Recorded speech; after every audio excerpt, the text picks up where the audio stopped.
costado. Estás en Caput. Nosotros, los otros.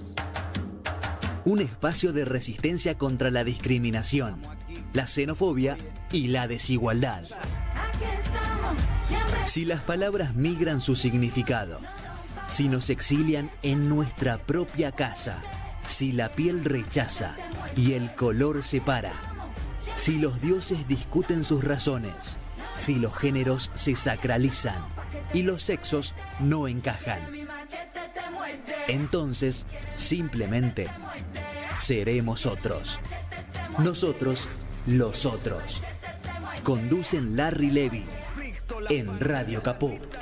Los falsos positivos, los periodistas asesinados, los desaparecidos, los narcogobiernos. Pasado un año de gobierno de Javier Milei, las sensaciones de la militancia nacional y popular y de algunos otros muchos sectores para los cuales la democracia está devaluada y en peligro, digo, esas sensaciones traducidas en expresiones son tan variadas como la cepa de los vinos, algunas ásperas, otras dulzonas, muchas agrias, a veces amargas y otras amables. Y así podemos seguir con muchos otros varietales ideológicos. Convertidos en sommelier, en catadores de la política, a veces los análisis se multiplican y cruzamos responsabilidades, señalamos traiciones, a veces con la misma intensidad que las lealtades, y expresamos nuestro dictamen, nuestra conclusión. Hoy podemos imaginar una especie de laberinto circular en el cual caminamos sin encontrar una salida que descomprima las tensiones en juego. Por fuera de ese laberinto circular se escuchan invitaciones a la violencia, gritos amplificados de libertad, anuncios de hordas salvajes y un llamado fenomenal a la redención, claro, pero individual. En todo este escenario que se parece mucho a la famosa Torre de Babel, lo curioso es que el idioma hablado es el mismo. Lo que cambia son los significados. Por lo que entonces la solución podría estar en refundar el diccionario sociopolítico y acordar de qué estamos hablando y si es necesario crear nuevas palabras para nuevos fenómenos.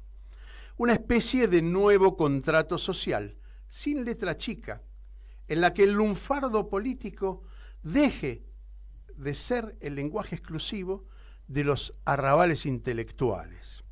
Entonces quizás, sentados en una misma mesa, laburantes, profesionales, funcionarios, jueces, intelectuales y políticos, con la legitimidad de su propia existencia y sin la presión del poder económico, podamos encontrar la salida del laberinto.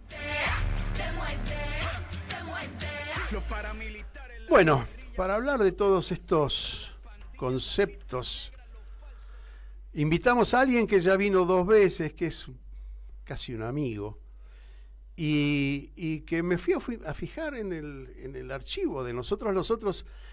El programa de él, que lo invitamos, el último, fue en agosto de 2023.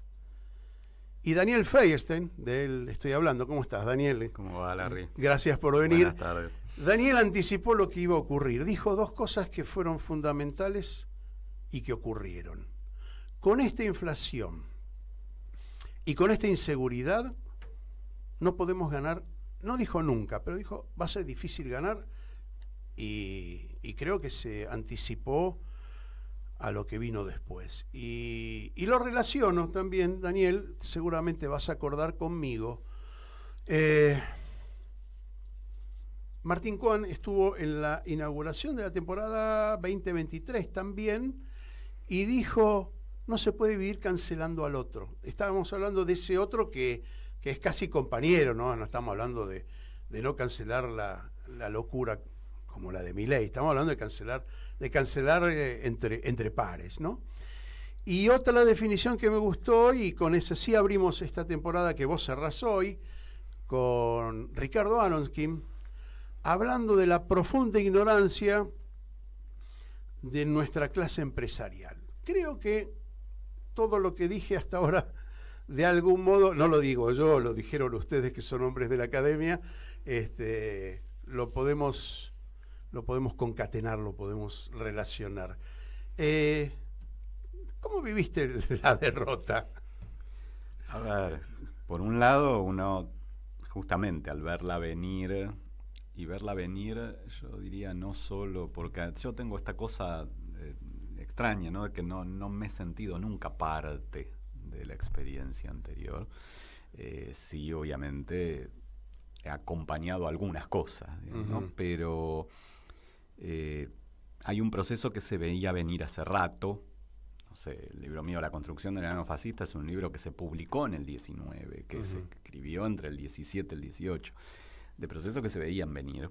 ¿La actualizaste, no? ¿Salió sí, después una salió en el actualización 20... ¿Este año? Sí, en el 23, ¿O en el 23? Me parece. Ajá. En el 23, sí, en el 23 salió ¿Le agregaste una reedición, sí, que tuvo que ver con un nuevo posfacio y con revisar algunas cosas, pero el corazón era el mismo, porque eran estos procesos que tenía que ver, me acompañaste bien, además, con Ricardo y con Martín, pero me gusta sobre todo mucho esto que planteas de Martín Cohen, porque creo que es uno de los elementos de la cultura cancelatoria impide pensar. Y esto empieza a ocurrir desde hace muchos años dentro del campo de lo que llamaríamos en un sentido amplio el progresismo, al mismo tiempo que la derecha se permitió pensar. Y esto es algo que no puede pasar que alguien que está dispuesto a pensar lo que está pasando y a decir cualquier cosa lo pueda decir en un lugar y no lo pueda decir en otro, ¿no? Y me parece que todavía lo que me da más tristeza de la situación actual no es solo todo lo que estamos sufriendo y todo el nivel de destrucción, sino que no veo todavía una capacidad de comprender qué nos pasó y qué nos está pasando. Pará, porque si no te vas a adelantar y el programa tenemos un rato. No vamos a resolver en una hora lo que nos está pasando, pero vamos a tratar de entender. Nosotros los periodistas en realidad somos muy informados, pero poco ocultos, entonces tenemos que apelar a la pregunta. Y en la pregunta, vos escribiste un libro, como La construcción del enano fascista. Yo lo pongo con otra palabra que también solés usar, que es la construcción de un otro. Es lo que ellos hicieron, construyeron un otro a quien denigrar, cancelar de por sí, demonizar, ¿sí? ¿Cómo es esa construcción? ¿Cómo se construye eso? ¿Qué elementos se utilizan? ¿Qué herramientas? Bueno, lo que ha sido muy inteligente esta nueva derecha en todo el mundo, te diría, porque no es un fenómeno solo argentino, es en la capacidad de movilizar. Para los argentinos siempre le agregamos alguito, ¿viste? Siempre tenemos las versiones más extremas de todo.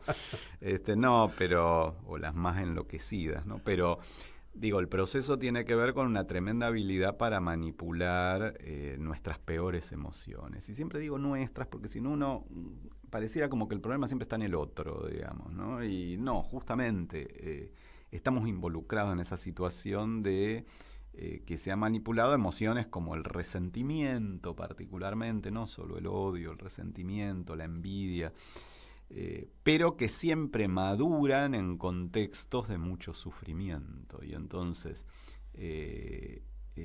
ha sido capaz de aprovechar esta nueva derecha mucho la desesperanza. Esto es, nosotros todavía teníamos la hipótesis de que lo que busca una persona en la política es que le resuelvan la vida. El problema es que lo que podríamos llamar, si los queremos llamar gobiernos populares, con todas las dudas que podemos tener, hace muchos años que no le resuelven la vida a casi nadie. Y entonces lo que ocurrió es que en lugar de ir a buscar eso, porque uno dice, bueno, pero este gobierno no propuso resolverle la vida a las mayorías.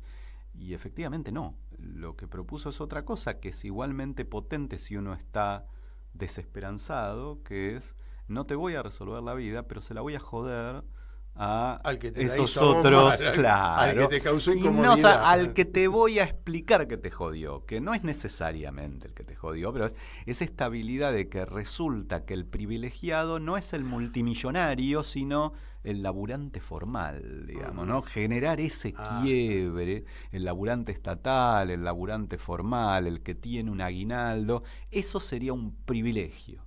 digamos, ¿no?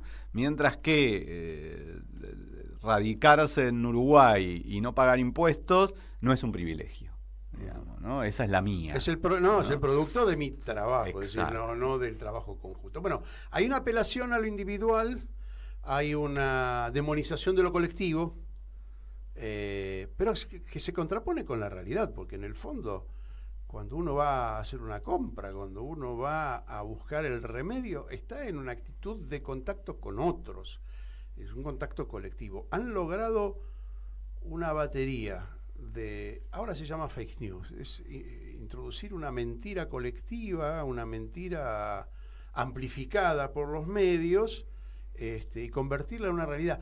¿O sabés qué? No convertirla en una realidad. La realidad ya está en descrédito también, es decir, Es que está en ese duda, es uno de ¿no? los Ese problemas, Larry, ahí está. y ahí hay que hacerse cargo que es un problema no solo de la derecha. Si yo creo que hay un montón de conceptos muy fundamentales para el lazo social que el propio progresismo se encargó de destruir. Y ahora estamos pagando las consecuencias de todo. Es conceptos como el de verdad, como vos decías, o realidad, desde la idea de una permanente deconstrucción donde no hay hechos, solo interpretaciones. Bueno, asumieron eso, dijeron, no hay hechos, solo interpretaciones. Bueno, la mía es que el privilegiado es el laburante. Si no hay hechos, esa vale como cualquier otra.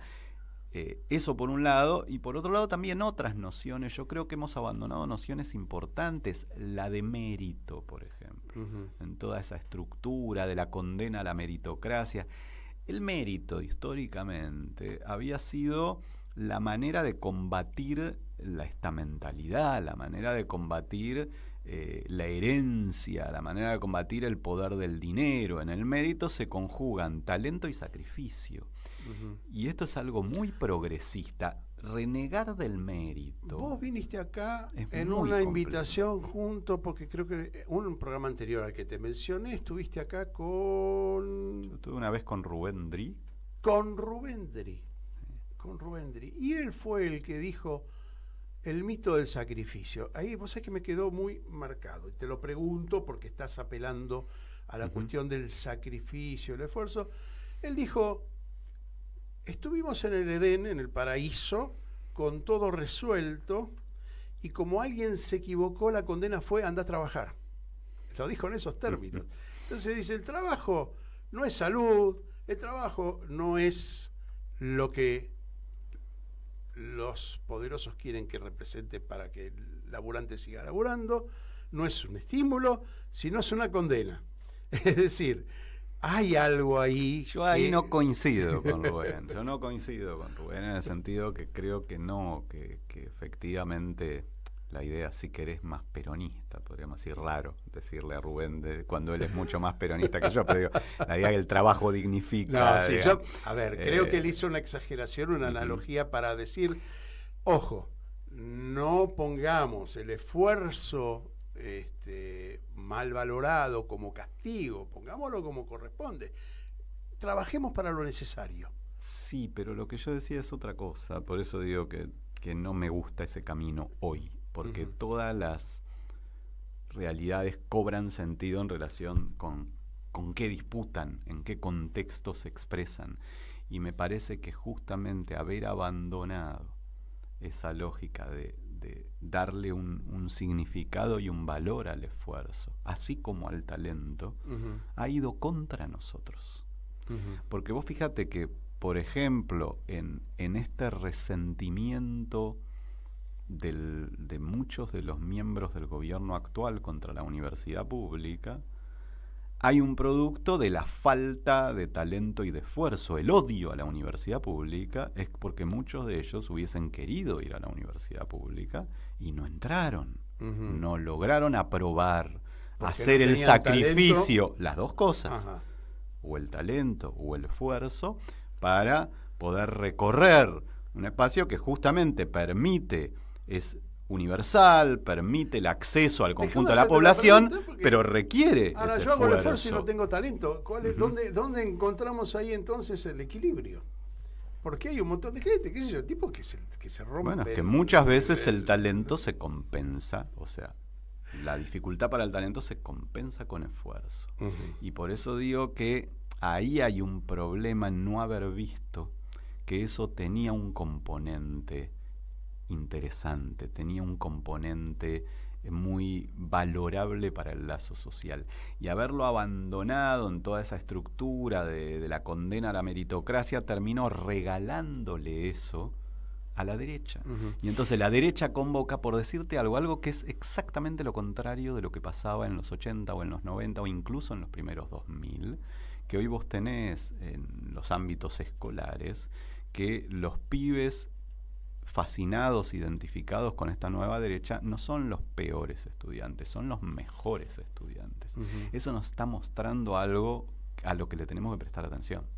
Y eso te lo dice cualquier docente de escuela, Vos decís particularmente que secundaria, en parte, claro. El tipo crítico, el tipo estudioso, el tipo siente marginado. Se siente hoy más cercano a la derecha que a la izquierda. ¿Por qué? Porque en la izquierda hay un discurso de falso igualitarismo, lo llamo yo, donde todo da lo mismo, ¿sí? Y entonces justamente aquel que se quiere forzar, que tiene, se siente, y es lo mismo que pasa con el cuentapropista, y es lo mismo que pasa. Entonces me parece que hay un problema serio de una estructura de valores que hemos confundido y que además no ha sido la estructura de valores histórica de las izquierdas, para las cuales estos valores eran importantes siempre. Yo te diría hasta fines de los 80, mediados de los 90, por hablar de la universidad, pero podríamos verlo en cualquier otro lado. Para ser un militante universitario respetado, había que ser un muy buen estudiante. Esto es, nadie te iba a respetar políticamente si no eras buen estudiante. A partir de ahí empezó a aparecer la militancia que no estudia, que está en la universidad porque se anota para hacer su trabajo político en la universidad y hace una materia por año y la prueba con 4. Digamos. Bueno, esto dice algo ante sus compañeros, no es lo mismo la autoridad moral que te da para hacer el reclamo político, para articular una estructura social que se te respete por tu compromiso con el espacio donde estás, que seas una especie de extranjero, de marciano, que viene ahí a explicar qué, digamos, ¿no? Entiendo eso que estás enunciando y te quiero preguntar entonces si eso lo medimos en la militancia de izquierda. En la militancia de centro, que podríamos poner ahí a la UCR, a los radicales están desdibujados. Es decir, si la izquierda perdió algo, la izquierda o el campo nacional y popular perdió esa autoridad moral ¿sí? O se desgastó. ¿Qué pasó con el centro, con los radicales que quedaron desdibujados? Lo perdieron antes. Lo perdieron antes, ¿no? Yo la primera reacción que escucho en algunos, por no decir los radicales, pensarlo en un sentido más amplio, llamémoslo los republicanos, si creen, en un sentido más amplio. Yo creo que lo pierden antes porque van como perdiendo límites en esta grieta que nos destrozó, pero que hay que entender también la responsabilidad del kirchnerismo en esa grieta. Cuando vos estás obligado a estar sí o sí de un lado o del otro, eso fue empujando a un montón de sectores. Fue empujando a un montón de sectores a lugares a los que igual a mí me cuesta entender cómo llegaron. Digo, por de pronto la alianza del radicalismo con Macri, pero después seguir dando pasos. Hoy hay sectores que han reaccionado, algunos de ellos no son la mayoría. ¿Sí? O sea, ahora, en todo esto que estás describiendo, parece que la política fuese, o los políticos, no la política, con un alto grado de responsabilidad y culpabilidad. Pero yo, atendiendo a eso que dijo Ricardo Aronskin en el primer programa de esta temporada, la gran inversión de los poderosos con su ignorancia política y patriótica, porque justamente decía que no tenían ningún proyecto nacional, el poder económico. ¿Cuánto responsabilidad le atribuimos al sector yo creo que poderoso? Dos cosas diría con ese eso. Círculo rojo El nivel de responsabilidad me parece enorme, por un lado. Por otro lado, me parece que no es una novedad. Los sectores dominantes en Argentina nunca tuvieron proyecto político. Eso hay un trabajo muy lindo para la generación del 80, digamos, de Jorge Sábato, donde demostraba eso, que no había reinversión, que esta cuestión de irse a Europa con las ganancias. Con la vaquita. Ahora, a mí me parece, yo lo he charlado, lo he discutido bastante con Ricardo, me parece que no termina de ser del todo útil insistir demasiado en ese eje. ¿En qué sentido? en que no es algo que podamos cambiar.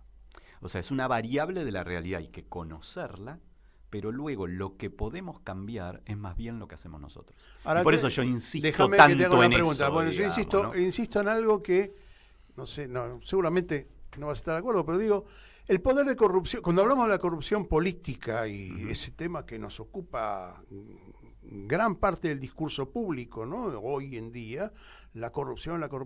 ¿Qué puede corromper? El que tiene con qué. Es claro, decir, pero otra vez, nosotros podemos incidir en eso.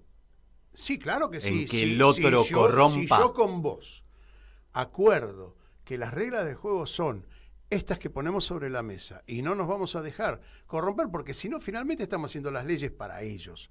Entonces, si vos pescás que yo estoy haciendo una ley para un poderoso, me tenés que decir, flaco, pará, yo no comparto con vos, a partir de acá rompemos. Bueno, esto es la esencia del movimiento político al que llamamos, y todavía no le encontré el contenido, el progresismo, porque el progresismo está tan denostado últimamente que no sé qué significa el progresismo. Yo le perdí la onda.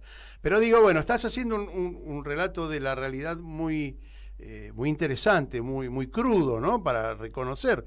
Yo, mientras vos hablabas de esto, de la meritocracia, que yo me acordé de algo que dijo Cristina, ¿no? Así, más allá de que estoy a favor de Cristina, ella dijo, el peronismo no es asistencialismo, no es el plan, no es planero. Y evidentemente desde el comienzo del gobierno de Néstor Kirchner hasta el fin de Cristina, se redujeron enormemente la cantidad de planes. Se hizo una estructura así solidaria, pero no planes. ¿Sí? Se disminuyó, creo que eran 3 millones, quedaban 500.000. Pero después Macri volvió a tratar de contener el descontento con más planes. Y volvemos, hay una especie de algo instaurado que es difícil de sacar, ¿no? Del recurso o la herramienta política para seguir estando en el lugar donde estás. Sí, yo el problema que veo ahí es que no se corresponden esas palabras con las acciones, digamos. Yo no veo que haya habido realmente una transformación lo suficientemente masiva en la generación de trabajo, también por no entender la transformación del orden económico. Esto es que vivimos a nivel internacional en un momento de precarización y flexibilización de las formas del trabajo, que es lo que captó mucho mejor Milei que el resto de la estructura política, bueno, que pero son los ojo, sectores a los que le habló y que no es el plan, digamos, no hay sino plan, son formas de trabajo precarizadas, ¿sí? Que cada vez involucran a sectores pero más eso es una amplios de percepción, la no es una población. realidad. La percepción de que yo tengo mi destino en mis manos manejando una moto de Uber o de entrega. Más allá de la percepción, la realidad es el tipo de trabajo que tenés, que es que la estructura del trabajo formal ha ido retrocediendo, producto de iniciativas, decisiones, problemas que no han aparecido con Milei. O sea, que es un problema que viene de mucho más largo plazo, bueno, porque nunca que se vincula a lo otro que decías, que es la cuestión de la corrupción, porque otra vez vamos a lo mismo, porque insisto, porque me parece poco productivo esta lógica de decir, sí, si hay un corrupto porque alguien lo corrompe. Ok, nosotros podemos jugar ¿dónde? Más bien en el corrupto. En el del que corrompe siempre va a estar. El que corrompe va a estar tratando de corromper. ¿Dónde podemos incidir? El contrato y el control. Corrupto. Y el control. Y lo que digo es, eso no se ha transformado en un problema central del movimiento popular. Al contrario, la lógica de decir, bueno, 2 discursos me parecieron tremendos y que explican parte de esa derrota, que uno es, bueno, hace falta ese dinero para hacer política, y entonces hay que hacer negocios corruptos porque no me la llevo a mi casa, sino que lo uso para hacer política. Bueno, estamos viendo las consecuencias de eso. Bueno, pero eso le dejaría lugar entonces a los poderosos para seguir poniendo guita en política y ganarte siempre. Es decir, porque no es solo, es esto. Eso, lo que tiene como presupuesto detrás, es que la política es solo guita. Bueno, entonces vamos a hacer otra cosa. Vamos a hacer estilo Alemania. Alemania financia la política. Es decir, todos los partidos políticos reciben una estipendia. Pero seguís pensando desde arriba hacia abajo, Larry, y yo pienso desde abajo hacia arriba. Pero yo te el digo problema que no es lo que tengo hacen hacer nosotros. Igual, porque, y sobre todo, que es lo que vamos a abordar en la próxima media hora, ahora vamos a ir a una pausa, es el tema de la comunicación, el lenguaje, la fuerza de la comunicación, y si no tenés los medios, también es un problema. Insisto, es pensar con la lógica del enemigo, es pensar que vas a disputar con las mismas herramientas. Vos decís que tenés otras herramientas En más esas poderosas. herramientas vas a perder siempre. Eso es interesante escucharte. Vamos a una pausa, Martín Loza. Martín Loza, te cuento, es mi tester, porque me va haciendo caras de acuerdo a lo que dice el entrevistado, ¿no? Entonces me dice, está bien lo que está diciendo, entonces digo, bueno, y te está aplaudiendo hoy. Bueno, vamos a hacer una pausa, Martín Loza, y ya volvemos con nosotros los otros y con Daniel Feierstein. Enseguida volvemos con Estamos aquí, Nosotros los estamos Otros aquí, en Radio Caput. estamos aquí.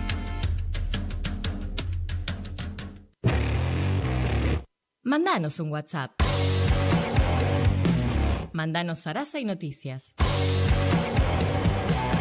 11 65 16 44 46. Hay pionono, atún, pan dulce, turrón, señora, budín, sidra, vino, garrapiñada. Salva la Navidad con precios moronenses. Canasta navideña a solo 13.900 pesos. Municipio de Morón, corazón del oeste. ¿Cómo puedo hacer para escuchar Radio Caput en el celular? Primero lo importante. Prenda el teléfono. Así me puedo acercar a saludarlos y... Abra el Play Store de Google. Tipee en el cuadro de búsqueda Radio Caput. Caput con C. No desesperes. Es la única que hay. Toque el botón instalar y espere unos instantes. La aplicación de Radio Caput ha sido instalada exitosamente. Busque el icono en su celular. Los quiero mucho, los aprecio y los admiro mucho, lo que hacen, los felicito. Y podrá escuchar la única y reemplazable programación de Radio Caput. Sería un placer para mí, realmente. Radio Caput. ¿Querés arrancar la mañana bien informado? Infosiberia, las noticias en tu celular. Manda un mensaje de WhatsApp al 11 3205 8813 y recibilo gratis todas las mañanas. Infosiberia. Seguimos en Radio Caput con Nosotros los Otros. Y seguimos con Daniel Feierstein, que voy a hacerte una preguntita muy cortita, o pretendo una respuesta muy cortita, pero sos un especialista en genocidio. Genocidio, yo por lo que pude haber leído, uno de las pautas del genocidio las dio Rafael Lemkin, ¿no? Así es, el creador del término. Creador del término y salvado del holocausto, ¿no? Tipo que sobreviviente del holocausto. Por lo tanto, tiene, creo yo, una legitimidad y autoridad moral para decirlo. Lo que está pasando acá, ¿tiene algo de eso? Es decir, hay una embestida contra los jubilados, embestida contra, qué sé yo, la gente en la calle. Son sectores, parte de la población puntual. Y la demonización, por ejemplo, cuando dicen del kirchnerismo ratas inmundas, bueno, también estamos en conceptos que se acercan a ese tipo de definición, ¿o no? Sí y no.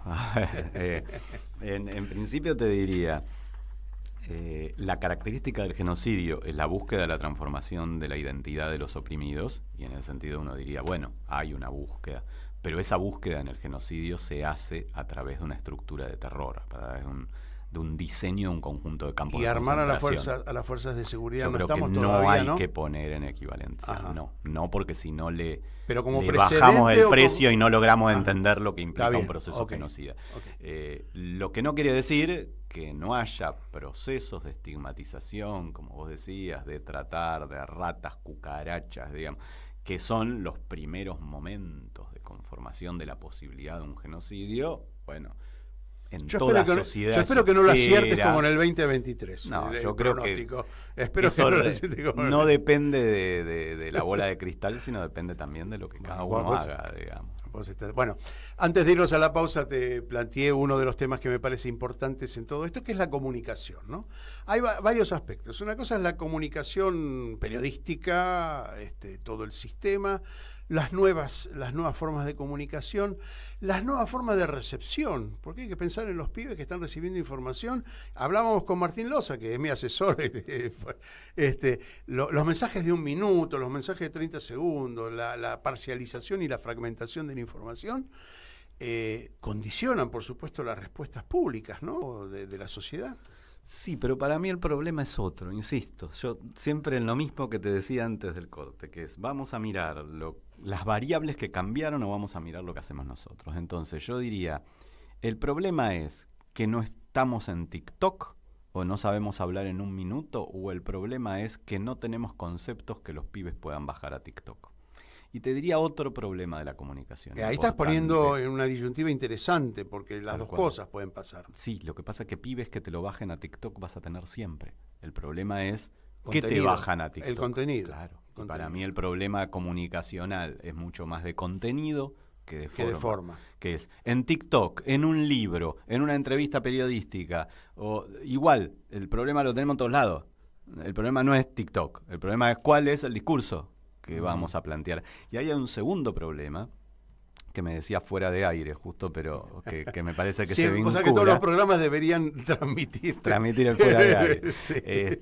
Que es por qué los mensajes de la dirigencia política del campo, llamémoslo, nacional, popular, de izquierda, lo que fuera, no llega. Y creo que tiene que ver, sobre todo en el caso de gran parte de la dirigencia política, a la falta de identidad con la población a la que le hablan. Esto es, se ha generado este concepto de Milei de casta, no es absolutamente falso.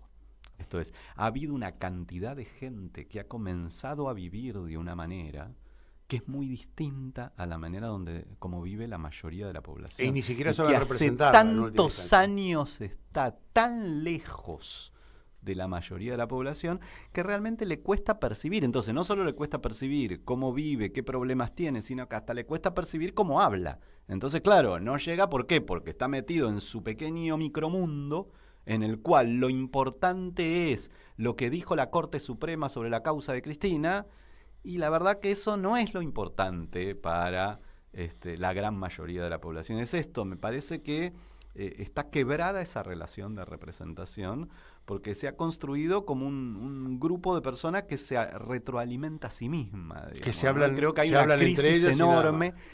¿Qué es lo que muestra la diferencia con este? Por eso tuvo tanta potencia este movimiento de la nueva derecha. ¿Por qué? Porque es gente que, justamente, más allá de que ahora algunos hayan entrado a la estructura de gobierno, su militancia, que no sus funcionarios, que es otra cosa, porque algunos sí vienen históricamente de los gobiernos, ponen de ministro de Economía al que había sido ministro de Economía de Macri. Que no es una casualidad todo eso. Tal cual.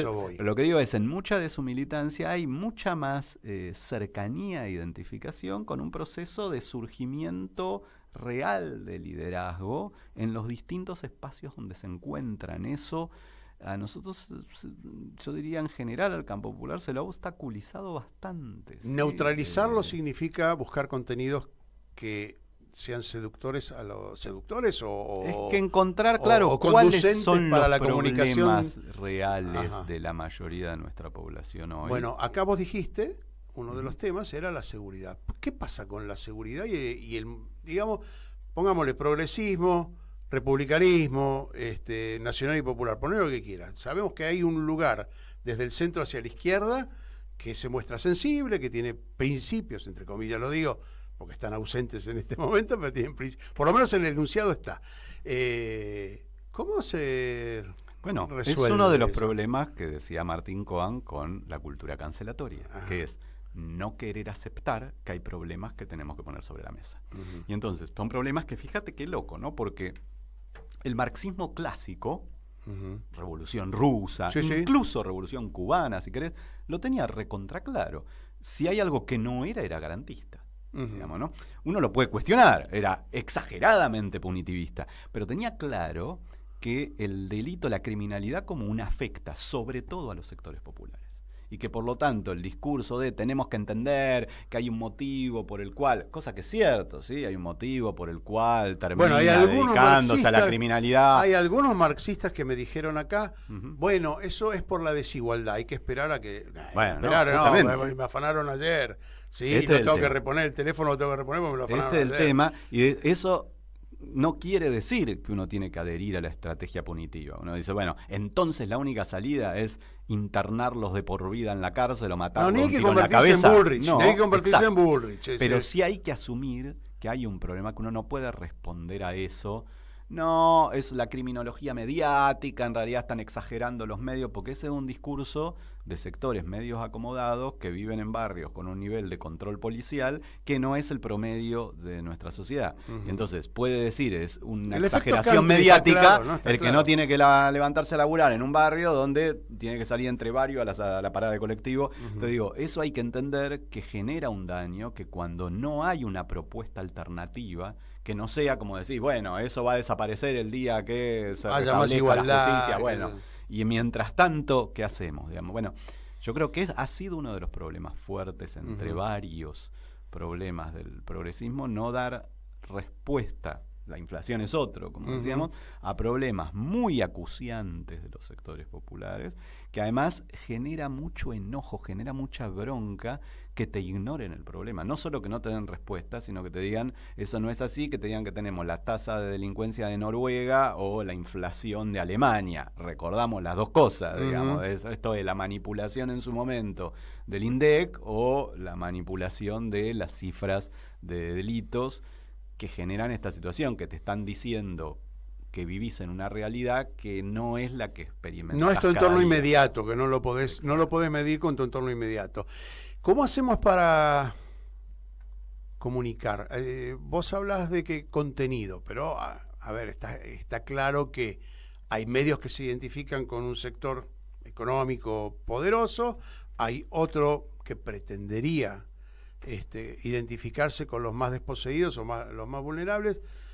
¿Cómo está ese diálogo de la comunicación con el receptor? ¿Cómo lo ves eso? Yo lo veo muy quebrado, pero por estos dos elementos que te decía. Primero, porque veo que hay un problema conceptual serio. Segundo, por la falta de identificación, esto de vivir en un mundo diferente al de la mayoría. El problema conceptual tiene que ver, yo creo que requiere varios pasos y por eso va a llevar cierto tiempo, ¿sí? Por un lado hay que entender, bueno, de eso que plantea la derecha, que ha logrado escucha, que ha logrado adhesión, ¿en qué tiene razón y en qué no? Primera pregunta, en lo que hay que abandonar la lógica cancelatoria y plantear, en algunas cosas lo tiene, en otro no. En aquello que lo tiene hay que ver cómo uno es capaz de construir una respuesta superadora.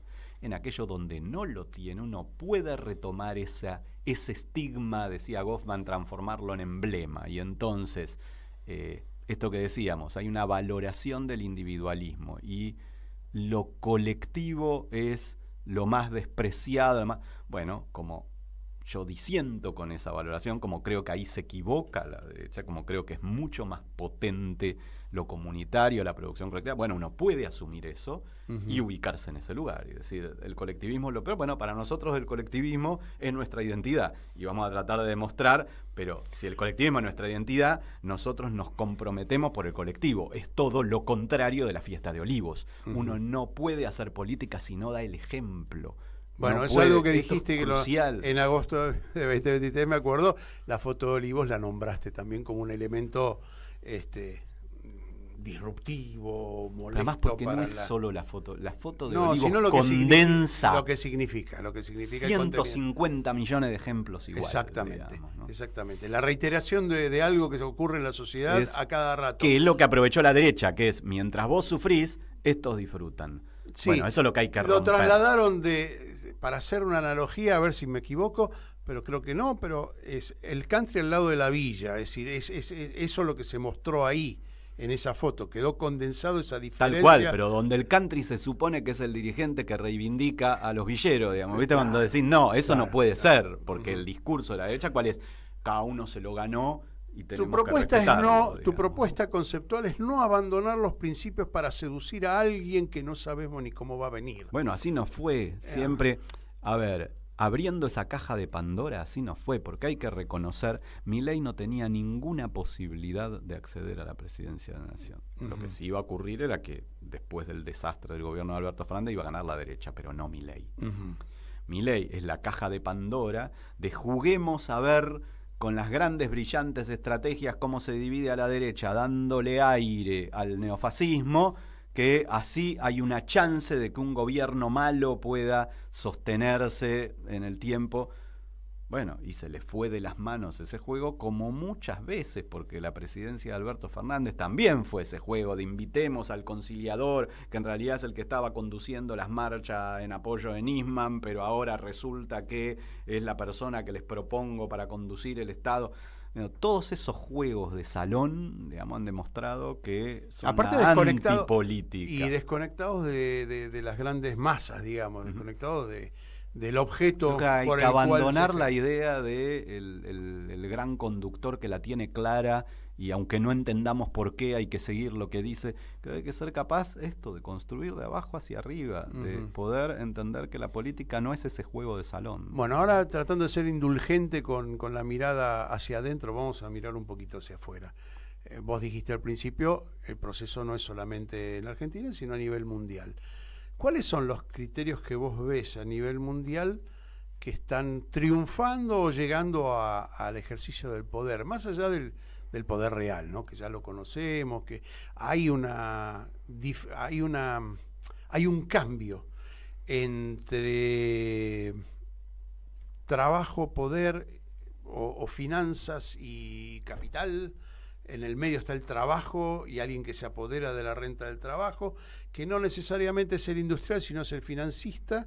Y hay un cambio ahí que está muy difícil de visualizar y de ordenar. Bueno, hay un cambio que lleva 50 años por lo menos o más. Sea, la hegemonía del capital financiero ya comienza con la crisis del petróleo en 1973. Sí. Con lo cual hay un cambio, evidentemente. Y luego hay un segundo cambio de orden político, pero que es fundamental, que es un mundo bipolar versus un mundo que deja de ser bipolar. La existencia de un proyecto con todos los problemas que pueda tener, de una especie de llamémoslo socialismo estatal o como sea, que se derrumba, y entonces eso genera que ese capital, cada vez más capital financiero, empieza a no tener oposición. Eso genera un mundo de una desigualdad creciente que además fue vertiginoso. Y casi unipolar. Vertiginoso ese aumento de la desigualdad. A ver, tengo una pregunta que se me surge ahora de esta lógica. Uno habla de los BRICS, habla del multipolarismo, y digo, pucha, en este momento que se derechizó todo, surge, es casualidad, es producto del desarrollo, surge una posibilidad de romper con el hegemón, que representa Estados Unidos, o el hegemón anglosajón, y surge la posibilidad de repartir ese poder mundial. Yo diría que no nos ilusionemos de más, Larry, en el sentido de decir, lo que vemos ahora se parece mucho al fin del siglo XIX, en cierto sentido, de un mundo que puede romper la unipolaridad, pero no el carácter imperial. Esto es una lucha interimperialista, no hay un proyecto alternativo, ni China, ni Rusia, ni BRICS, alternativo en el sentido de que plantee otra cosa. Sin embargo, que la utilización y la apropiación de recursos en ese orden capitalista. Es esa la disputa que hay. Entonces, sí, uno puede tener cierto, por supuesto es mejor que el mundo unipolar, porque uno puede tener cierto horizonte. Bueno, tiene posibilidad de negociar si entre las potencias, exactamente, negocia con inteligencia, pero no porque una de ellas esté interesada en nuestro bienestar. No, eso está claro. Ni China, ni Rusia. ¿En qué condiciones podemos negociar una mejoría? Cuando vos tenés más de uno, podés decir, bueno, si no es con vos, es con vos. Estoy seguro que, nos costaría vivir bajo China, bajo un régimen chino, o Putin, qué sé yo. Pero los miro desde el punto de vista de ejercer un poder internacional que equilibre de alguna manera la posibilidad abre más posibilidad de negociación. Claro, tengo más negocios con quien. Nos ha tocado un gobierno que es todo lo contrario que eso. Todo esto que te pregunto tiene relación, está interrelacionado el hecho de que Italia tenga a Meloni, que Francia tenga un gobierno que de democrático parece poco. En España gritan socialistas, pero en realidad no tienen nada de socialistas. Digo, todas estas cosas están surgiendo. El este de Europa, ¿no? Sí, igual no tienen... Yo creo que hay un elemento en común, hay un elemento fundamental diferente en estas distintas iniciativas. El elemento en común es que este orden de aumento vertiginoso de la desigualdad generó como consecuencia el crecimiento en todo el mundo de una nueva derecha neofascista que tiene esta capacidad de manipular el resentimiento y el odio que genera ese nivel de desigualdad. ¿Y llega Entonces, a un momento de ha ruptura sido eso? por derecha, no ha sido por izquierda Bueno. el cuestionamiento. Ese es el punto en común. Vos ves todas las experiencias y todas tienen eso en común. Ahora después, cuando querés ver Orbán, Trump o Milei, Bolsonaro, hay una diferencia que es esa tramitación neofascista del resentimiento del odio se puede hacer desde una perspectiva más nacionalista o se puede hacer de una perspectiva, si querés, más cipaya, más entregada a ese hegemón unipolar, justamente en un contexto multipolar, que es lo menos inteligente que podés hacer. En ese sentido nos ha tocado la peor versión, más allá de que la otra versión también es muy problemática, la de un Orbán, uno podría decir, un Modi en India, o incluso en algún sentido, aunque es más contradictorio, el propio Trump, ¿no? Pero creo que está ese elemento en común de la movilización del odio y el resentimiento y la profunda crisis, por eso, de las izquierdas y el progresismo, que no es argentina, es general. Es interesante ver contraejemplos para no caer en la desesperanza. Digo, México hizo algo distinto y le fue distinto. Entonces no es solamente que el gobierno de AMLO termina con un triunfo arrollador de Sheinbaum contra toda la estructura política junta, un hecho inédito en México, tenés al PAN, al PRI, al PRD, todo junto, contra... Y una mujer en una sociedad donde... Ahora, y segundo tema, que esa derecha neofascista hoy en México casi no tiene representación, es un sector pequeño del PAN, digamos, ¿no? Sí, sí, sí. Ahora, justamente porque ese gobierno decide hacer otras cosas, porque el gobierno mexicano logra una cantidad de mejoras muy significativas, tanto en las condiciones de vida de los sectores populares, como en algo que le critica muchísimo la izquierda, pero que es un tema para poner sobre la mesa, que es en el intento de controlar por lo menos aquellas zonas donde no hay hegemonía del narcotráfico. Entonces, la cuestión de la seguridad ha sido un tema en el sigue siendo un tema porque en su momento... Ha sido un tema abordado por el gobierno en una situación infinitamente más grave que la Argentina, ¿no? Porque, sí. Y históricamente se le dio al ejército la posibilidad de ese control que finalmente de ese control de esos termina territorios corrompiéndose, ¿no? Es decir, nos quedan pocos minutos. Este es el último programa de la temporada. Y no sé, a ver, pedirte un pronóstico, evidentemente... va en contra de cualquier lógica periodística, pero sí tu impresión de, a ver, cómo pensás que se puede ir solucionando me olvidaba de una pregunta que es fundamental para mí, y vos sos hombre de la academia. ¿La academia está aportando algo? No sé si te lo dije la anterior vez, porque el libro de Traverso lo leí hace mucho, y cada vez que viene alguien de la academia se lo digo. Alguien se enojó también. ¿Los académicos están más inclinados a ser panelistas de televisión o a aportar lo suyo? ¿O están desconectados de la Yo creo que no pasa por panelista, no panelista. Me parece que el problema es que se quebró hace ya 25 años la vinculación entre... decirlo en modo más amplio, que academia, incluso intelectualidad y movimiento popular. ¿Qué quiere decir se quebró? Que hasta los años 80, otra vez, fíjate cómo siempre voy recalando era muy difícil que fuera respetado en el ámbito académico, en el ámbito intelectual, un tipo que no tuviera una historia militante al mismo tiempo. Y lo mismo, en la militancia se requerían esas herramientas como parte 70, 80, de la lógica de 70 trabajo. también. Por eso digo, por eso digo hasta los 80. Todo el periodo previo, 60, 50, 40, donde quieras. Eso se quebró en los 2000, sobre todo con más fuerza en los 2000, y entonces se cindieron los dos campos y empobreció a ambos. En el sentido de decir, la academia se transformó en un ámbito que se jacta de su neutralidad y que cree que tiene un saber específico que nadie le puede cuestionar. Y el campo popular entró en esta lógica que creo que es muy perjudicial de la universidad de la calle, de que total es lo mismo, todos nos damos cuenta, casi el pueblo dice, ¿no?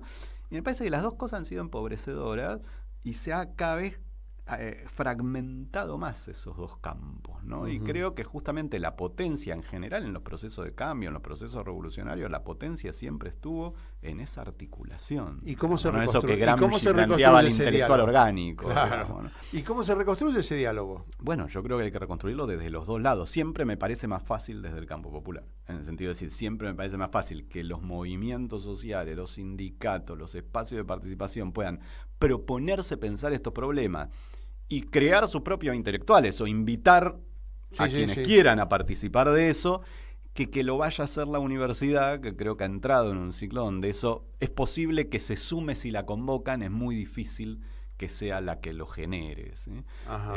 Pero bueno, por esta lógica mía de que siempre pienso que los procesos se dan de abajo hacia arriba. Ajá. Bueno, nos quedan 4 o 5 minutos. Dame una mirada hacia adelante. Sobre todo, ¿sabes por qué? Vos tenés chicos jóvenes, ¿sí? Hay algo que a mí me preocupa mucho. Yo tengo una hija de 20 años y se lo pregunto a cuanto entrevistado. ¿Qué hacemos con los pibes? ¿Cómo transmitimos eso que nosotros llevamos como mochila histórica? Que no está mal, a lo mejor, por supuesto nos equivocamos en todas estas relaciones que vos estás relatando, no en la intencionalidad y no en la conceptualidad, que siguen siendo valiosos. Uh-huh. Entonces, ¿cómo hago yo para transmitir eso a los pibes de 20? 3 o 4 cosas que se me ocurren en medio de esta dificultad, ¿no? Primero, la paciencia. Estos procesos son largos y nos hemos vuelto muy impacientes. La reconstrucción va a llevar cierto tiempo, hay que empezar a realizarla, pero no se hace ni en un mes ni en un año, va a llevar tiempo. Punto 1. Si tenemos solo el elemento electoral en la cabeza, no entendemos el funcionamiento. El elemento electoral es el punto de llegada de la acumulación política. No es saber quién va a ser nuestro propio candidato. Así seguro que no se va a resolver nada. Punto 1. Punto 2. La primera experiencia política te marca muchísimo. Eso significa que así como hubo generaciones muy marcadas por la lucha contra la dictadura, incluso por el kirchnerismo, el bicentenario, hoy tenemos una generación que César diría 16-25, 16-30, que es donde radica el núcleo del voto de la nueva derecha, al cual hay que tratar de llegar, pero va a ser difícil, porque esa primera experiencia pega mucho y revertir esas estructuras va a ser difícil. Ahora, ¿cuál es la esperanza que queda? Bueno, hay una generación que va naciendo, y naciendo no porque no solo los que nacen hoy, sino justamente los que tenían menos, lo que yo llamo el sub-16, aquel que nace a la política más que nacer, ya con Milei. Digamos, ¿no? Entonces, la reunión de Olivo, Alberto Fernández, las cosas de Cristina, todo eso es un pasado que no vivió y se asoma a esta crueldad, digamos, ¿no? Creo que hay que ser capaz de interpelar, no, yo creo que justamente puede naturalizarla, pero hay que ser capaz de interpelar a ese sujeto político. Y tenemos los resortes para transmitir eso. Bueno, ese es el desafío. El desafío es poder interpelar a esos jóvenes, más jóvenes que los jóvenes, ¿sí? O sea, por eso digo sub-16, pero que van creciendo con los años, que se asoman a este mundo, poder interpelarlos frente a el nivel de crueldad que implican estas medidas políticas, el nivel de desigualdad en el que estamos viviendo, donde el eje no es aquel mundo mejor al que tenemos que volver, que no lo comparten muchos sectores de población. No es defendamos los derechos, sino poder enfrentar la desigualdad y la injusticia hoy y pensar, bueno, cómo revertir esa desigualdad y esa injusticia. Creo que ese discurso tiene mucha más capacidad de interpelar a los nuevos sectores. Uno puede tratar de interpelar a todo el mundo siempre, entendiendo esto, que la primera experiencia política te marca mucho y por eso nos duró 40 años el repudio a la dictadura, porque tenía que ver con las generaciones que vivimos eso, nos marcó eso, y pasara lo que pasara y pensáramos lo que pensáramos, nadie nos iba a convencer de que el genocidio estuvo bien, ni que los milicos podían resolver la política argentina. Bueno, ahora hay una generación que estuvo procesada por este individualismo, por el cansancio con la corrupción del progresismo, por un montón de problemas que va a ser difícil revertir en esa generación. Bueno, yo creo que hay que apostar a los que vienen detrás. Entre el hastío y la esperanza. Gracias, Daniel Feister, por habernos homenajeado con este último programa de la temporada de Nosotros los Otros. Esperemos que tengamos esa posibilidad de interpelar a las generaciones que vienen. Tenemos que. Tenemos que hacerlo. Es un imperativo Tal cual. moral. Nos encontramos probablemente a mediados de febrero, o sea, a fines de febrero, con una nueva temporada de Nosotros, aquí en Radio Caput. No me queda más que agradecer a la radio por este espacio, agradecerle a Martín Loza, que nos ha acompañado durante todo este año en la, digamos, en la conducción técnica de este programa y en el testeo de los entrevistados. Fundamental la mirada de Martín Loza allí detrás del cristal. Muchas gracias por haber estado con nosotros 2024.